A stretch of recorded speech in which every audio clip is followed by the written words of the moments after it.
85% दिव्यांगों को मिलुनी वर्धित भत्ता।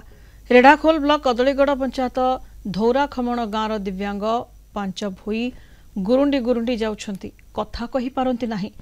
85% दिव्यांग बोली सरकार को पक्षरु 2014 से पाइछंती प्रमाणपत्र। पांच भोई को 3500 टंका भत्ता मिलवा बदल में मिलुछि 1200। तांको आवास योजना रे सामिल करा जाई नथिबा बेले शौचालयटीए मध्य तांकर नाही। जिला प्रशासन ए दिगरे दृष्टि देबाकू गाँ लोके दाबी करिसेंती।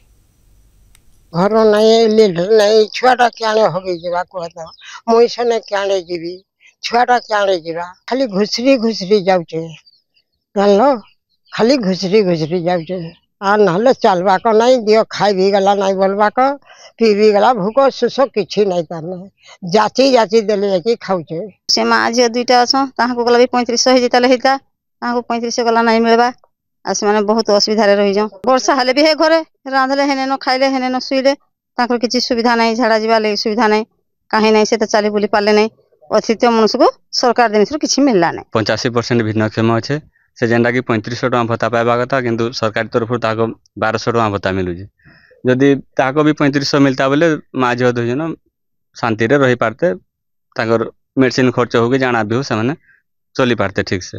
भाग्य को आदरी माँ झील पड़ी रही भंगा ददरा घरे सरकार को गुहारी करिसंती केमिति घर खंडे मिलवा सहित भत्ता 3500 टका पाइबा पई देखा जाऊ सरकार एमानको उपरे केभे दृष्टि दौछंती। रेढ़ाखोल धौरा खमणरू जसवंत नारायण साहू कलिंग टीवी।